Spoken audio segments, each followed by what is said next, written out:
하는 학생에게는 뭐가 중요하다고요? 복습이 중요하다고 그랬습니다. 그리고 이 큐티에 대해서 제가 이제 잊어버리지 않게 생각하는 방법이 뭘까 이제 곰곰이 했는데, 이제 좀 이렇게 모션을 취하면, 우리가 제스처를 취하면 안 잊어버리겠다 그 생각이 들었어요. 그래서 제 나름대로 만들어 본 게 뭐냐면, 큐티란 이 성경이 우리가 말씀이잖아요. 말씀과 기도로 하나님을 인격적으로 만나는 것, 이렇게 제가 만들어 봤어요. 그러니까 누가 큐티가 뭐냐 하면은 성경을 이렇게 피잖아요. 말씀과, 한번 따라해 보시겠어요? 말씀과 기도로 하나님을, 이게 하나님, 왕이신 하나님 할 때 하나님, 이렇게 주님, 하나님을 인격적으로 만나는 것, 이렇게 해봤습니다. 사실은 이 인격적이라는 게 이제 우리가 이 마음과 마음을 주고받는다 해서, 사실은 이게 수화로 하면 정통 수화가 아니에요. 이건 제가 그냥 만든 건데, 그러니까 큐티란 뭐냐 하면 말씀과 기도로 하나님을 인격적으로 만나는 것, 이렇게 하면은 이제 안 잊어버리실 것 같아요. 그래서 그냥 정의만 하면은 너무 딱딱한데, 한번 제가 생각을 해봤습니다. 그러기 때문에 우리 성도님들이 큐티란 누가 뭐냐 하면은 갑자기 뭐더라 생각 좀, 말씀과 기도로 하나님을 인격적으로 만나는 것, 이렇게 하면 이제 쉽게 안 잊어버릴 것 같습니다. 그래서 이제 큐티가 이런 거라고요. 그래서 우리가 이렇게 말씀과 기도로 하나님을 만날 때 우리 가운데 그때 뭐가 임재를 하냐, 그때 성령님께서 임재를 하시는 거예요.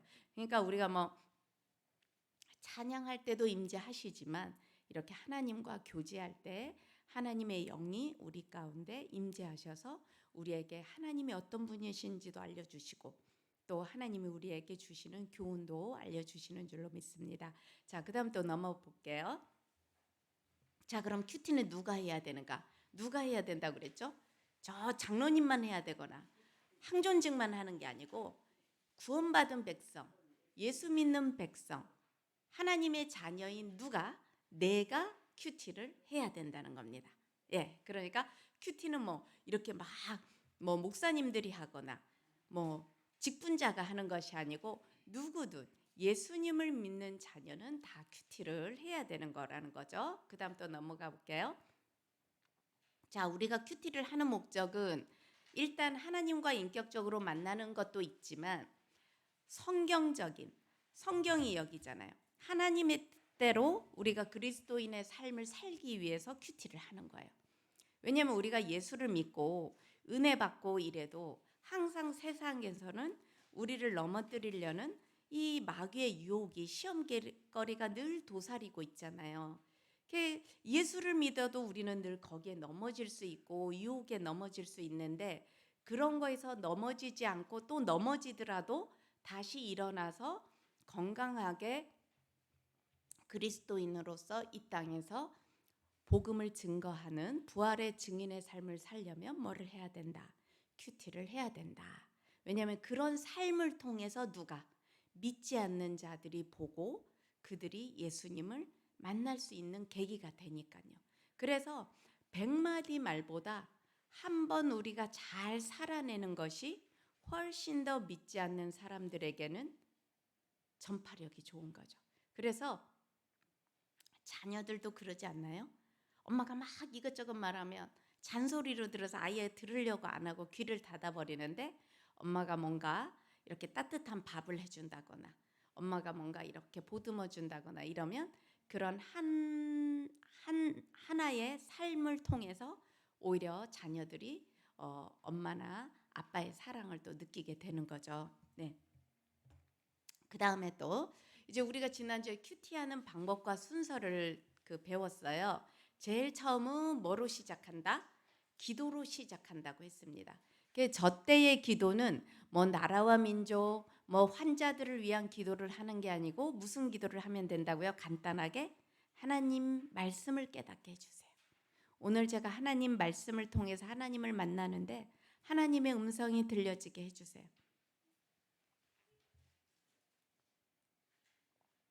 그러면 이때의 기도는 오직 묵상, 이 큐티할 때 하나님과 제가 친밀해지게 해주세요. 하나님의 뜻을 발견하게 해주세요. 그런 기도만 간단히 하시면 되고, 두 번째는 그렇게 기도하고 나서 오늘의 말씀을 읽으시는 거예요. 그죠? 그럼 우리가 이제 매일 새벽 목사님이 새벽 기도 말씀 본문을 얘기를 하시잖아요. 뭐 마태복음 23장 1절에서 12절입니다 하면은 그 본문을 여러분들이 몇 번, 세 번을 정독을 하시는 거예요. 그게 이제 세 번을 읽는데 최소한 세 번 이상 잘 깨달아지지 않으면 세 번 이상 더 읽어도 되고, 더 이렇게 다른 쉬운 성경 같은 거로 어려운 본문이면 이렇게 해석된 말씀을 읽어도 되고, 그리고 읽은 걸 가지고 또 누구죠? 새벽마다 목사님이 말씀을 해석해서 주잖아요. 그 카톡으로 보낸 말씀을 또 들으셔도 돼요. 들으면서 이렇게 눈 감고 들으시면서 관찰을 하셔야 돼요. 아, 지금 이 상황이 어떤 상황인가? 지금 이 상황이 기뻐 뛰며 찬송하는 상황인지, 지금 이 상황이 처절한 어떠한 그 깊은 고뇌의 시간으로 들어가는 상황인지, 지금 이 상황이 혼나는 상황인지, 뭐 지금 이 상황이 막 쫓기는 상황인지, 그런 것들을 이제 기자의 시각으로 뭐 해야 된다고요? 잘 관찰을 하셔야 돼요. 그렇게 관찰한 다음에 세 번째, 이제 관찰을 잘하면 잘할수록 묵상하는 것이 더 많아져요. 그때 묵상을 할 때 우리가 어떻게 묵상을 하라고 했냐면, 다음 슬라이드 보여주실래요? 자, 관찰은 세 번 이상 하고, 읽으면서 마음에 와닿는 단어나 문장에 뭐를 해라고요? 밑줄을 그어라. 자, 그렇게 하고 이렇게 관찰을 한 다음에 묵상을 하는데, 묵상은 두 가지에 대해서 묵상을 해야 되는데, 첫째는 다음 슬라이드 넘겨주세요. 묵상은 하나님이 어떤 분이신지를 찾아봐라. 네. 자, 오늘 아까 여호수아 1장 7절에 보면 1장 7절에 그 끝에 뭐라고 됐죠? 내가 어디로 가든지 내 하나님 여호와가 너와 함께 하느니라 하시니라 이랬죠. 그러면 이때 하나님은 어떤 하나님이실까요? 네, 나와 함께 하시는 하나님. 어디를 가든지. 그러면 이제 오늘 내가 상당히 어디를 위험한 곳을 가든지, 아니면 오늘 직장을 가든지, 오늘 어디 누구를 만나러 가든지, 중요한 바이어와의 미팅이 있어서 만나러 가든지, 오늘 뭐 수능 시험을 보러 가는 수험생이든지, 각자에게 이 말씀을 만약 오늘의 본문이다 그러면 각자가 어때요? 하나님이 분명히 뭐라고 말합니까? 강하고 담대하고 두려워하지 말며 놀라지 말라. 내가 어디로 가든지 내 하나님 여호와가 너와 함께 하느니라. 이 말씀을 계속 곱씹는 거예요. 되씹고 그러면서, 아, 하나님 오늘도 저와 함께 해주시기를 제가 기도합니다. 저와 함께 하신 하나님, 오늘도 내가 믿고 담대하게 나아가기를 원합니다. 쫄지 말게 해주세요. 두려워하지 말게 해주세요. 만약 여러분 자녀 중에 근데 사모님 저는 묵상을 하는데 우리 자녀는 묵상을 안 해요. 그럼 어떻게 할까요? 제가 묵상한 거를 자녀에게 알려주면 돼요. 야, 오늘 내가 여호수아 1장 7절 말씀을 묵상했는데, 오늘 여호수아 1장 7절 말씀에 보니까 하나님의 자녀에게 뭐라고 하냐면 어디로 가든지 함께 해준대. 그러니까 너도 오늘 하나님이 너와 함께 해줄 것을 믿고 담대하게 나아가렴. 두려워하지 말아라. 떨지 말아라. 엄마가 묵상한 이 하나님, 너도 꼭 오늘 묵상하면서 승리하길 바란다. 이렇게 이제 자녀에게 믿음을 전해주시면 되는 거예요. 그러니까 나만 묵상한다고 해서 나만 이렇게 묵상한 게 아니라, 내가 묵상한 거, 내가 만난 하나님을 누구에게? 내 남편, 내 자녀, 내 와이프, 뭐 내 형제 자매에게, 내 친구에게 이렇게 이제 전하는 거죠. 예. 그렇게 해서 하나님이 어떤 분이신지를 찾는 게 중요하고요. 또 하나는 우리가 묵상을 할 때 하나님이 내게 주시는 교훈이 무엇인지, 그 다음 넘겨주실래요? 예, 내게 주시는 교훈이 뭔지를 찾아야 되는 거예요. 그럼 내게 주시는 교훈은 어떤 것들이 있을까요? 순종해야 될 명령, 본받을 점, 피해야 할 죄, 책망, 경고, 붙잡아야 될 약속, 내가 기도해야 될 제목, 오늘 해야 할 일, 고쳐야 할 생각, 뭐 이런 기타 등등, 그때그때 본문에 따라서 하나님께서 뭐죠? 우리에게 주시는 교훈들이 있죠. 그래서 오늘 여호수아 1장 6절 말씀 다 같이 한번 읽어보실까요? 여호수아 1장 6절 말씀 시작. 이 율법책을 내 입에서 6절이 아니군요. 예, 8절 시작. 이 율법책을 내 입에서 떠나지 말게 하며 주야로 그것을 묵상하여 그 안에 기록된 대로 다 지켜 행하라. 그리하면 내 길이 평탄하게 될 것이며 내가 형통하리라. 아멘. 예. 그러면 이 말씀을 또 묵상하면서는 뭐가 되죠? 율법책을 내 입에서 떠나지 말고 주야로 그것을 묵상하라고 했구나. 나는 아침에만 딱 하고 저녁에까지는 그냥 덮어놓고 있었는데 오늘 이 말씀을 보니까 하나님이 주야로, 그 말은 뭐예요? 계속 이 말씀을 하루 종일 묵상해라 이 뜻이구나. 그러니까 이제 이걸 붙잡고 오늘 순종해야 되겠다. 그리고 이 말씀을 붙잡고 내가 순종하면 하나님께서 이 말씀대로 어떻게 하면 또 행하면 평탄하게 해준다고 했구나. 그러니까 오늘 내가 예를 들어서 뭐 저 같은 경우 그런 경우 있었어요. 이렇게 학과 회의를 하거나 이럴 때 어떤 교수님하고 이제 트러블이 있었어요. 그러면 이제 기분이 안 좋잖아요. 기분이 안 좋으면 이제 그 다음 날 딱 아침에 묵상을 했는데 이 말씀이 만약 펴졌어요. 그래가지고 했는데 이 율법책을 떠나지 말게 하고 주야로 묵상하면서 기록된 대로 다 지켜 행하래요. 근데 그 사람 오늘 만나면 왠지 얼굴을 돌리고 싶어. 인간적인 마음은. 그래서 하나님 다른 때가 되면 하나님 오늘 그 교수 만나지 않게 해주세요. 이런 기도가 나올 텐데 이 말씀을 이제 묵상을 하게 되면은 어떻게 되냐면 하나님 가급적이면 안 만났으면 좋겠는데 만나면 인사라도 할 수 있게 해주세요. 이제 그렇게 이제 기도의 내용이 바꿔지게 되더라고요. 그래서 어떨 때는 이제 그렇게 해놓고도 또 막상 이제 학교를 갔는데 마음으로는 안 만났으면 좋겠어요. 근데 이렇게 강의실을 이렇게 오가다가 복도에서 딱 만나는데 그 사람이 획 하고 이렇게 가면은 나도 그냥 획 하고 이렇게 가버리게도 돼요. 근데 이제 그 사람이 딱 오는 거를 봤는데 내가 먼저 이 말씀을 계속 묵상을 하면 안녕하세요 이렇게라도 하고 인사하고 이제 가게 되더라는 거죠. 그렇게 이제 우리의 삶이 차이가 나요. 그러니까 꼭 큐티를 한다고 다 성공하지는 않습니다. 큐티에도 넘어지고 또 넘어지고 또 넘어져도 자꾸 하다 보면 성령께서 이제 세워주시고 그렇게 승리하게 될 때가 있습니다. 예, 이렇게 이제 우리가 묵상을 할 때는 이 두 가지, 하나님이 어떤 분이신지 내게 주시는 교훈은 무엇인지 이거를 찾으면 되고요. 이제 그러면 제일 중요한 거는 이제 오늘 배울 내용은 뭐냐면은 적용입니다. 이제 오늘 슬라이드로 넘겨주실래요? 자, 이렇게 이제 우리가 묵상을 해서 깨달았는데 이 깨달은 걸 가지고 이제 적용을 해야 돼요. 이게 아닌데요? 그 뒤로 넘겨주실래요? 더. 오늘 할 거. 네. 예, 적용. 예. 우리가 아무리 묵상을 잘해도 이 큐티의 꽃은 뭐냐면 적용이에요. 적용은 어디서 적용해야 될까요? 삶에서 적용해야 돼요.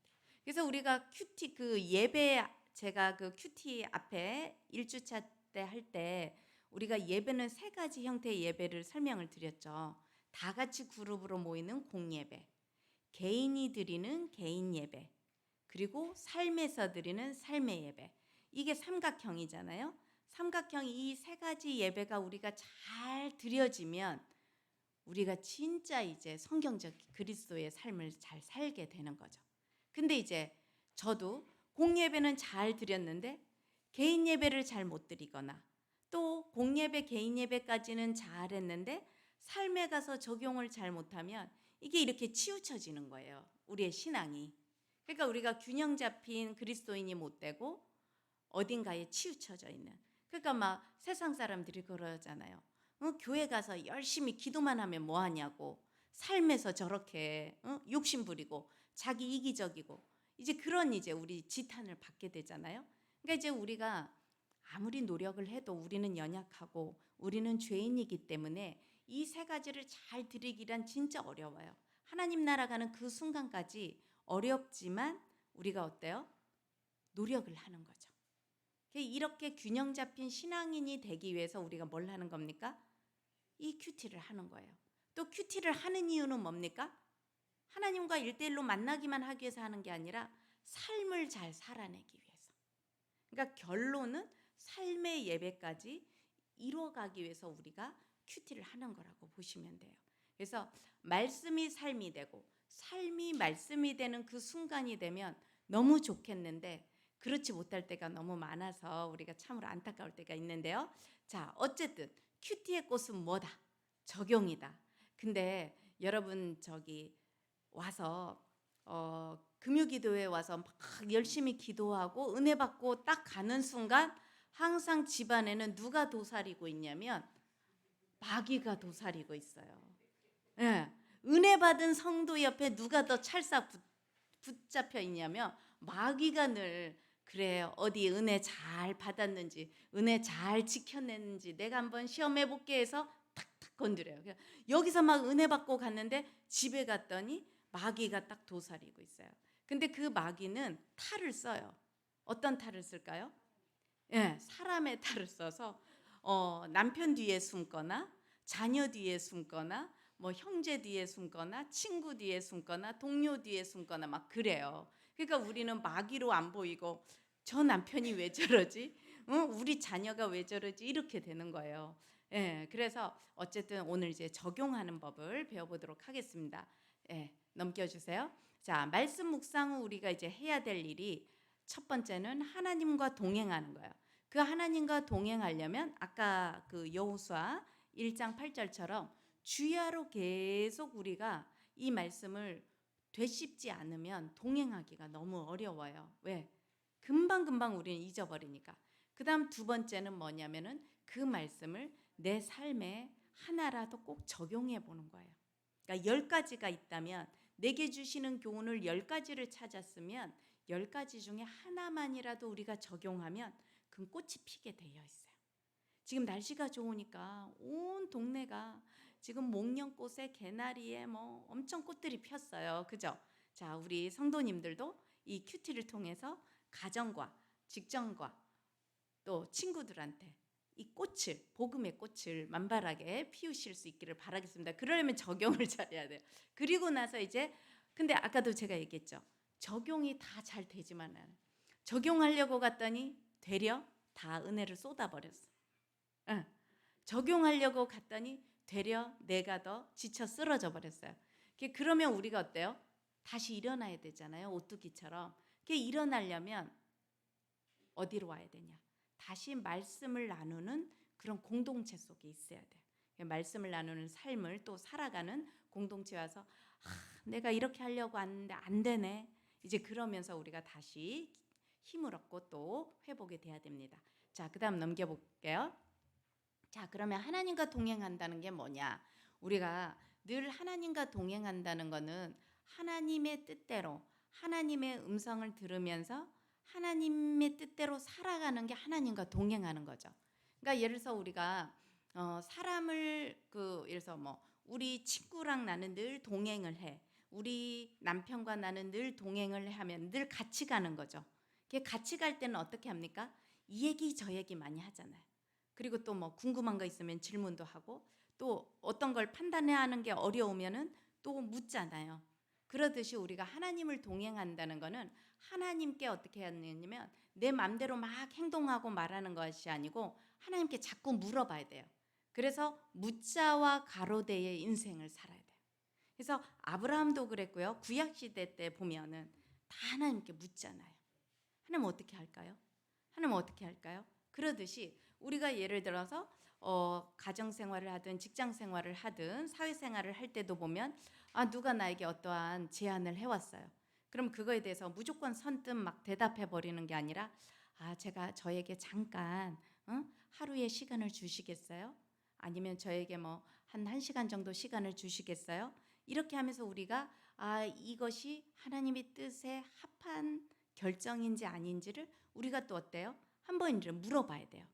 근데 그 묻는 거는 꼭 기도로 묻는 것이 아니고 뭐냐면 말씀을 보면 그날 그 본문 말씀이든 아니면 성경에 나와 있는 그 관련된 말씀 그 그 말씀을 우리가 묵상을 하면서 다시 한번 하나님께 묻는 거죠.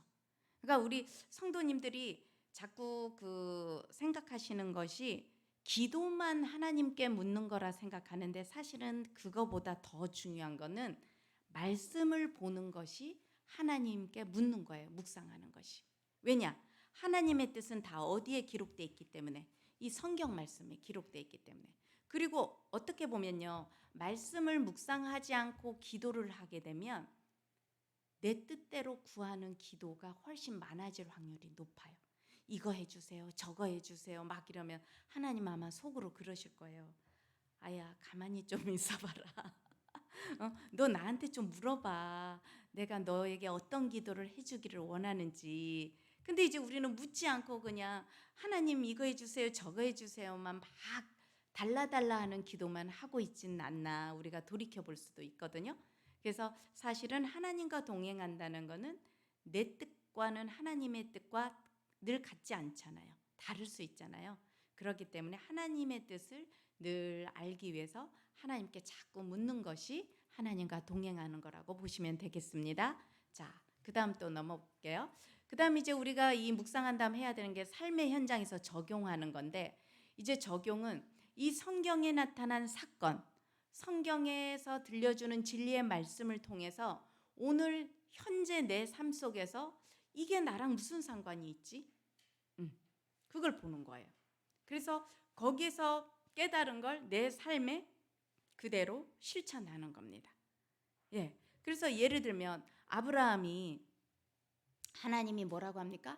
갈대아 우르를 떠나라고 그러잖아요. 그리고 내게 지시할 땅으로 가라고.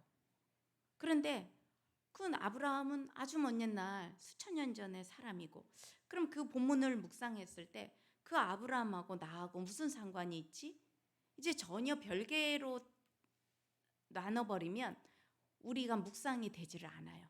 그리고 그 성경에 나타난 사건은 나랑은 전혀 상관이 없는 사건으로 보일 수 있는데, 이제 그 말씀을 우리의 삶에 적용을 해보면, 하나님이 보실 때 지금 내 삶에서 내가 떠나기를 바라는 것이 무엇일까? 아브라함에게는 장소를 옮기라고 한 거예요. 그죠? 갈대아 우르를 떠나서. 왜? 그 갈대아 우르는 신앙생활하기에 좋지 못한 장소인 거예요. 우상 숭배가 많은 곳이니까. 그러니까 이제 하나님만을 믿기 위해서 거길 떠나라고 했는데, 이게 각자가 묵상했을 때 다 달라요. 예를 들면 어떤 분은 묵상을 했는데, 그래, 내 집이 너무 멀어. 하나님을 가까이 하기엔 너무 멀어. 그러면 하나님, 저는 하나님을 가까이 하고 싶은데 저는 하나님 성전에 가까이 가고 싶은데 어떻게 해야 될까요? 하나님, 저의 거처를 그러면 옮길 수 있도록 하나님이 길을 열어주세요. 이렇게 기도 제목을 삼을 수도 있어요.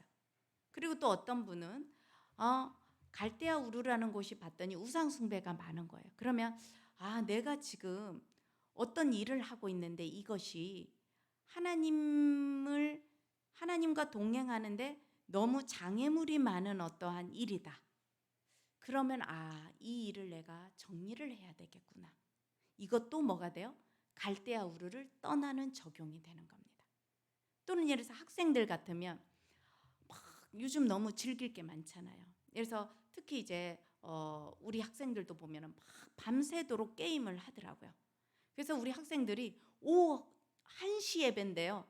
아침도 안 먹고 점심도 안 먹고 왔대요. 일어나자마자 왔대요. 그러니까 잠을 몇 시에 자냐 그랬더니 새벽 3, 4시에 잔대요. 그래서 이제 한 10시나 11시에 일어나서 이제 온 거죠. 그랬는데 이제 만약 거기에 믿는 학생이라고 하면 이런 말씀을 묵상하면 어떻게 될까요? 내가 지금 생활 패턴이 이게 건강한 그런 패턴이다 보면 주일 성수도 어려울 수 있잖아요. 그러니까 내가 이 게임을 내가 정리를 해야 되겠다. 이 잠자는 시간을 내가 앞당겨야 되겠다. 이런 것도 뭐가 되죠? 갈대아 우르에서 떠나는 적용이 되는 거예요.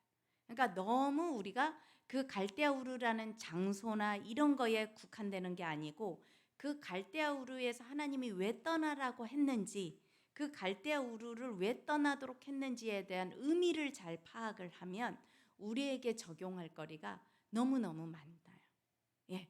그렇게 해서 우리의 삶 속에서 그대로 실천해 보는 거예요. 또는 실제는 또 어떤 것도 있을 수 있냐면 내 성품이 하나님보다는 세상 것을 더 좋아한다거나, 예를 들면 막 내가 아이돌에 막 빠져 있다. 그러면 그것도 뭐가 되죠? 그것도 갈대아 우리에서 떠날 수 있는 거고, 내 성품이 너무 다혈질이다. 다혈질이어가지고 뻑하면 화를 잘 내. 막 분을 잘 내요. 그러면 이것도 뭐죠? 하나님 보시기에 좋은 모습이 아니니까 이 또한 이 성품을 다스리는 것도 갈대아 우리에서 떠나는 것이 될 수가 있다는 거죠. 예, 그래서 이 묵상이 잘 될수록 적용으로 이어지기가 쉽게 되고, 또 적용할 거리가 그만큼 잘 생각이 돼요. 그래서 이 적용을 잘하면 하나님의 말씀이, 음성이 내 심령 속에 살아있게 됩니다. 그때 진짜 성령 충만하게 되는 거죠. 예. 그리고 적용을 할 때는 나로부터가 아니고 성경으로부터, 그러니까 하나님이 말씀이 뭐라고 했는지 그걸 보면서 우리가 적용을 하면 됩니다. 자, 그다음 넘어볼게요.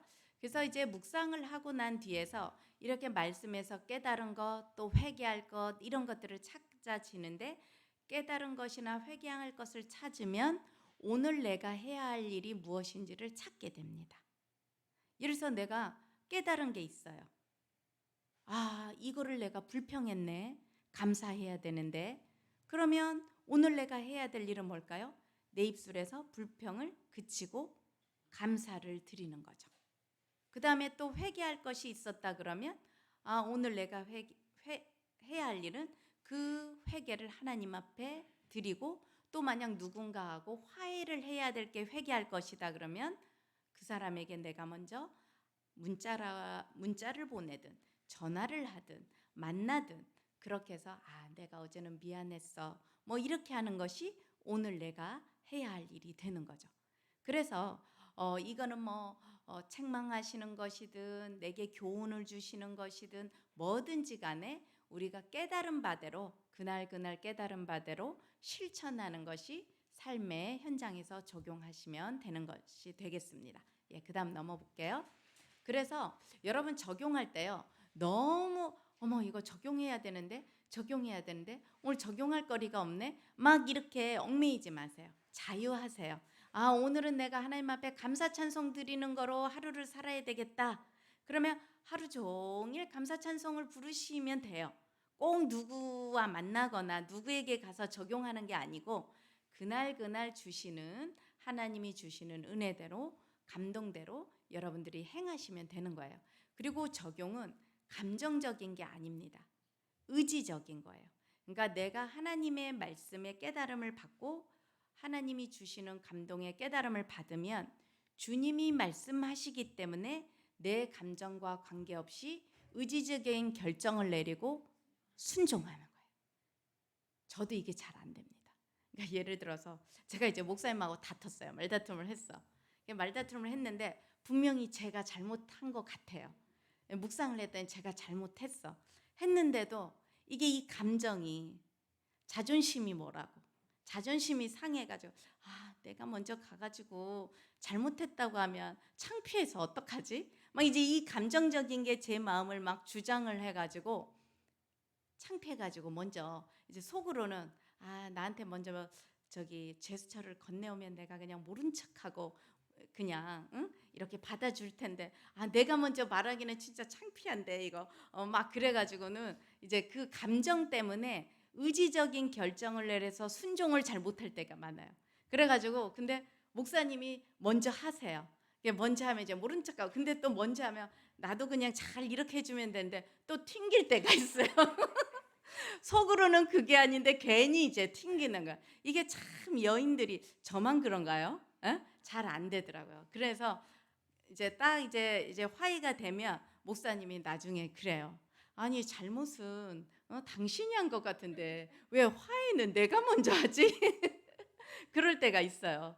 근데 어찌 됐든 이런 것이 그럴 때마다 이제 제가 그런 생각을 하죠. 아, 아직도 내가 멀었구나. 여전히 감정에 내가 더 휘말리는구나. 그런 생각을 많이 하는데요. 이 여자들이 아무래도 감정적인 부분에 더 그게 커서 그런지 그게 잘 안 되는데, 어찌 됐든 우리의 적용은 내 감정보다는 하나님이 말씀하셨기 때문에 내가 의지적으로 내 뜻과 내 감정과 상관없이 결정을 내리고 가서 손과 발로 또는 입술로 우리가 행동을 해야 되는 것이 이 적용을 잘하는, 승리하는 방법입니다. 그리고 이 적용할 거리는요, 기록해 놓지 않잖아요. 기록해 놓지 않으면 금방 또 잊어버려요.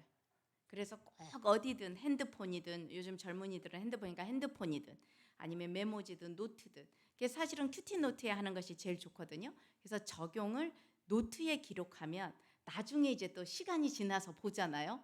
그러면 또 그게 또 보통 새록새록하지가 않아요. 지나서 보면 어머, 내가 그때 이랬었구나. 지나서 보면 어머, 내가 이때 이랬었구나. 이제 그런 것을 많이 느끼게 되거든요. 그래서 꼭 그렇게 한번 해보시면 좋겠고요. 그 다음 넘길게요. 이 우리가 적용을 할 때 말씀을 읽는 가운데 그 말씀이 어떤 뜻인지 이해되는 것을 가지고 적용하고 있다고 생각을 하는데, 이해되는 거는 머리로 적용밖에 안 되는 거예요. 그러니까 이해는 다 돼. 그죠? 이해는 다 되는데 우리가 뭐가 안 될 때가 많아요? 행동으로 안 되잖아요. 그러니까 아까 제 얘기를 보시면 알죠. 이해는 내가 잘못한 거 알아요. 아는데 행동으로는 먼저 가서 여보 미안해 이런 말을 이제 못 하는 거예요. 자존심이 상해가지고. 이 머리로 이해하고 있는 것이 적용이라고 착각하면 안 된다는 거죠. 적용은 반드시 우리의 뭐에서 나타나야 한다고요? 삶에서 나타나야 돼요. 삶에서 나타나려면 행동해야 되는 거예요. 그죠? 그래야 나의 삶에 이 영향력이 미치고 그게 다른 사람에게도 선한 영향력이 미치게 되는 겁니다.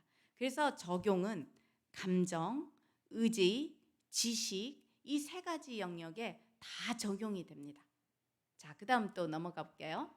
그래서 적용의 세 가지 핵심 원리가 있는데 이거를 3P라고 합니다. 첫 번째, 개인적이어야 돼요. 그러니까 나 개인에게 해당이 돼야 된다는 거죠. 네. 그러니까 그래서 이 적용은 우리 교회가 해야 되겠네, 이런 전체적인 게 아니고 내 개인, 그리고 구체적이어야 돼요. 구체적이라는 말은 뭐냐면 두리뭉실하게 감사해야 되겠다 이게 아닌 거죠. 만약 내가 너무너무 진짜 예상치 못했던 전혀 기대치 못했던 어떤 일이 저에게 은혜로 임했어요. 그러면 내가 오늘 주일에는 내가 꼭 이거를 내가 감사만 할 것이 아니라 하나님 앞에 감사의 예물을 드려야 되겠다, 감사헌금을 내가 드려야 되겠다 하면 이런 것이 구체적이라는 거죠. 그 다음에 또 예를 들어서 내가 친구 누구누구에게 오늘 꼭 몇 시에 전화를 해야 되겠다, 걔가 신앙생활 잘하고 있는지 안부를 꼭 물어봐야 되겠다. 그럼 그런 것들이 구체적인 거죠. 그 다음 세 번째는 뭐냐면 실제적이어야 돼요. 이게 그냥 막연히 머릿속으로만 상상하는 것이 아니라 실제 삶에서 일어나는 일이어야 된다는 거죠. 예를 들면 제가 어제는 이제 우리 교회 그 김송임 권사님이 이제 지방에 가셨잖아요. 그래서 이제 김송임 권사님한테 늘 안부 전화를 이렇게 안 보이고 이러시니까, 멀리 떨어져 계시니까 안부 전화를 드려야지 하는데 이제 못 드렸어요. 못 드렸는데 어제는 지금 꼭 해야 되겠다 해서 이제 전화를 드렸어요.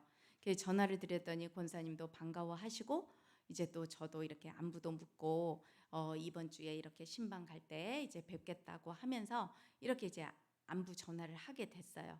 그런 것이 그냥 실제적이지 않고 아이고 우리 권사님들 멀리 계신 분 한번 내가 전화해야지 이렇게만 하면은 절대 전화가 안 돼요. 여러분들 왜 삶에서 누구 이렇게 오랜만에 만났어요? 그러면 그래 친구야 우리 언제 밥 한번 먹자. 그러면 1년이 가도 밥 못 먹어요. 응. 반드시 어떻게 해야 되지?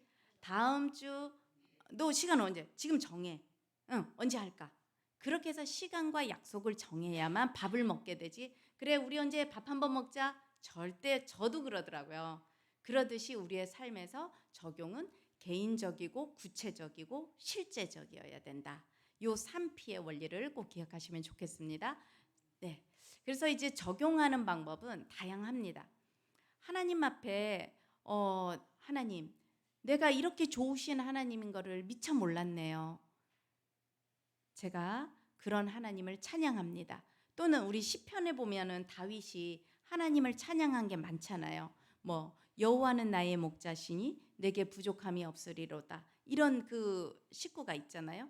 그럼 그 본문을 묵상했다 그러면 하나님은 나의 목자시니 제게 부족함이 없습니다.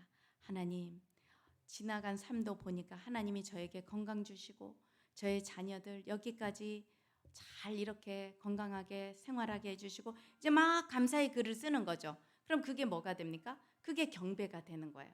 그 다음에 또 고백이 있습니다. 적용에 고백은 뭐냐면 자신의 죄를 이렇게 그대로 고백하는 거예요. 그 다윗이 보면요, 그 다윗이 자기 그 누구죠? 부하의 아내를 뭐 합니까? 이렇게 간음하잖아요. 근데 이제 그 다윗의 죄를 누가 선지자가 와가지고 나단 선지자가 바로 그냥 지적을 하잖아요. 그랬을 때 여러분 같으면 어떨 것 같으세요? 네, 권사님 저기. 예, 여러분 같으면 어떠실 것 같으세요? 아니 그런 거를 어떻게 저한테 대놓고 말씀하실 수 있으세요? 조용히 불러다가 말씀하시지 뭐 이렇게 해야 되는데 다윗은 침상을 젖도록 자신의 죄를 고백했다는 겁니다. 예. 그래서 우리 각자에게도 하나님이 우리 말씀을 묵상하다 보면 우리의 죄가 이렇게 깨달아질 때가 있잖아요. 그럼 그 죄를 우리가 있는 그대로 묵상하면서 기록하면서 하나님 제가 이랬습니다. 하나님 엄마에게 거짓말하면 안 되는데 엄마에게 자습서 산다고 10,000원만 필요한데 20,000원 달라고 제가 거짓말을 쳤습니다. 저도 이제 학생 때 그런 적 있어요. 용돈이 필요한데 아버지가 뭐 자습서 그 문제집 가격을 다 일일이 알지는 않을 것 같은데 우리 아버지는 뭐는 얼마 해서 안 들이내면 돈을 안 주셨어요. 그러면 이제 거기다가 플러스를 시키는 거예요. 제가 그런 경험이 있으니까 우리 학생들 보고도 학생들한테 집에 가서 이거 교재값이 20,000원인데 뭐 부모님한테 뭐 대학교 교재는 비싸요 해가지고 뭐 40,000원 이러면 안 돼 뭐 막 이렇게 하는데 이제 그런 거 작은 죄 하나도 이제 우리의 죄를 고백할 수 있고요. 그 다음에 또 감사 그리고 하나님 앞에 간구할 제목. 하나님 제가 이런 사람하고 여전히 갈등이 있습니다. 직장에서 너무나 힘든데 이 갈등을 제가 어떻게 이겨낼지 하나님 도와주세요. 오늘 이 말씀에서 여호와는 나의 목자시라고 했으니 주님 저는 주님이 나의 목자이시니까 너무 그 사람한테 상처받는 거에 제가 너무 힘들어하지 않도록 하나님이 저의 목자가 되심을 제가 믿고 승리하게 해주세요. 잘 이겨내게 해주세요. 이제 그런 기도 제목도 이제 쓸 수 있는 겁니다. 이 모든 것이 다 뭐라고요? 적용에 해당이 되는 겁니다. 자, 그 다음 넘어갈게요. 그래서 효과적으로 우리가 적용을 하려면 첫째, 우리 안에 이거 못하면 어떡하지? 이건 내가 잘할 수 있을까? 난 안 돼. 나 그냥 이대로 살게요. 뭐 이렇게 하는 불안, 염려, 게으름 같은 이 심리적인 장애도 다 사탄이 주는 우리로 하여금 이 하나님과 동행하지 못하도록 하는 방해물들이에요. 이런 것들도 제거하시고요. 아까도 얘기했죠? 개인적으로 내가 적용할 게 이거는 우리 김 집사가 해야 되겠는데 이 말씀은 박 권사님이 해야 되겠는데 이렇게 하면 안 돼요. 내가 적용할 거를 찾으시고 내가 언제 어디서 무엇을 어떻게 할 것인지를 적용을 여러분이 구체적으로 적으시면 되고요. 제가 얘기했죠. 해도 넘어져요. 잘 안 돼요. 잘하려고 하면 꼭 마귀가 못하도록 방해를 합니다. 그렇게 할 때마다 여러분이 난 안 되나 보다. 나는 큐티 체질이 아닌가 봐. 큐티 체질은 하나도 없습니다. 다 똑같아요. 그렇기 때문에 인내심을 끝까지 가지고 하시면 됩니다. 자, 그 다음 넘어갈게요. 자, 그래서 적용에 필요한 9가지 질문. 적용거리가 뭐지? 잘 못 찾겠다 싶으면 이 9가지 질문을 생각해 보세요. 본문을 읽을 때마다. 첫째, 내가 따라야 될 모범이 무엇인가? 자, 둘째, 다 같이 읽어볼게요. 내가 피해야 할 죄는 무엇인가? 셋째, 내가 붙잡아야 할 약속은 무엇인가? 넷째, 내가 드려야 할 기도는 무엇인가? 다섯째, 내가 순종해야 할 명령은 무엇인가? 여섯째, 내가 구비해야 할 조건은 무엇인가? 일곱째, 내가 외워야 할 구절은 무엇인가? 여덟째, 내가 고쳐야 할 행동은 무엇인가? 아홉째, 내가 직면해야 할 도전은 무엇인가? 예. 자, 오늘은 일단 여기까지 할 텐데요. 이제 요 9가지 질문에서 오늘 이제 한번 여러분들 일주일 동안 이제 실습을 한번 해보시라고. 자, 오늘 목사님 말씀 들으셨죠? 다 같이 뭐 하자? 성장하자. 근데 오늘 그 본문 말씀에 보면 그 에베소서 말씀에 뭐라고 돼 있습니까? 그리스도의 장성한 분량에 이르기까지 성장하라고 했잖아요. 그러면 여러분들이 이 9가지 질문 중에 여러분들에게는 어떤 것이 와닿으세요? 9가지 질문에서 오늘 이 본문하고 해서 내가 직면해야 할 도전이 무엇인가? 내가 고쳐야 할 행동은 무엇인가? 내가 외워야 할 구절은 무엇인가? 그러니까 9가지를 다 생각하라는 게 아니라 9가지 질문 중에 여러분이 대답할 수 있는 한 가지 대답을 가지고 그거를 적용해 보시라는 거죠. 그러니까 예를 들어서 그리스도의 장성한 분량에 이르기까지 그럼 내가 직면해야 할 도전은 뭐지? 그러면 내가 이번 주는 목사님이 보내주시는 이 새벽 기도 말씀을 내가 하루도 안 빠지고 5일 동안 다 들어봐야 되겠다. 그것도 하나의 도전이 돼요. 아니 그러니까 이제 우리 권사님은 잘 들어보시는데 못 들어보시는 분도 있을 수 있잖아. 예를 들면 그것도 도전이 될 수 있고요. 또는 내가 오늘 이 본문에 그리스도의 장성한 분량까지 이렇게 이르라는 이 오늘 내가 주일날 목사님이 주시는 이 말씀 구절 중에 내가 몇 장 몇 절 말씀은 일주일 동안 내가 꼭 외워봐야 되겠다. 그것도 여러분들의 적용이 될 수 있고요. 네. 그 다음에 또 내가 그리스도의 장성한 분량에 이르지 못하는 게 뭘까? 나는 주님이 볼 때 이 주님이 네 나이가 지금 이 정도면 20대면 네가 그래도 이 정도는 해야 되지 않겠니? 네 나이가 50대면 이제는 네가 신앙의 연륜이 한 30년이면은 그래도 네가 예를 들어서 하루에 한 번 정도는 기도하는 시간을 가져야 되지 않겠니? 또는 네가 하루에 이 큐티를 배우는데 이 묵상하는 말씀을 이렇게 하루에 한 번 정도는 아침 저녁 이렇게 주야로 묵상하라고 했으니까 아침 저녁 이렇게 묵상해 봐야 되지 않겠니? 이제 그런 것들을 이제 우리가 깨달은 바를 적용해 보는 거죠. 지금 제가 이제 여러 가지 예시를 한번 이렇게 이제 말씀을 해본 겁니다. 그러니까 각자가 여러분들께서 오늘 주신 오늘 그 주일 말씀을 묵상한 걸 가지고 그거를 다시 한번 집에 가셔서 오늘 저녁에 사모님 제가 숙제 아닌 숙제를 드린 거예요. 숙제를 냈으니까 오늘 이제 그 교재도 다 받으셨잖아요. 교재에 지금 그 페이지를 보시면서 적용에 필요한 질문을 보시면서 내가 이 질문에 내가 하나를 해봐야 되겠다. 그걸 꼭 한번 체크를 하셔가지고 적용을 하셔서 다음 주에 뵀으면 네. 우리 이은영 집사님께서 또 발표해 주시겠다고 하니까 우리 이은영 집사님이 다음 주에 어떻게 잘 적용을 하셨는지 예, 숙제 잘 해오시기를 우리 또 기도해 주세요. 예, 그러면 오늘은 여기까지 하고 마치도록 하겠습니다. 기도하고 마치겠습니다. 하나님 감사합니다. 오늘도 이렇게 큐티 하는 방법, 특히 적용하는 방법에 대해서 오늘 일부 배웠습니다. 오늘 저희가 깨달은 대로 오늘 주일 들은 말씀 가지고 저희가 각자가 하나님과 동행하면서 하나님이 주시는 교훈을 잘 붙잡고 삶 가운데 잘 살아내는 한 주 되게 도와주옵소서. 예수님 이름으로 기도합니다. 아멘.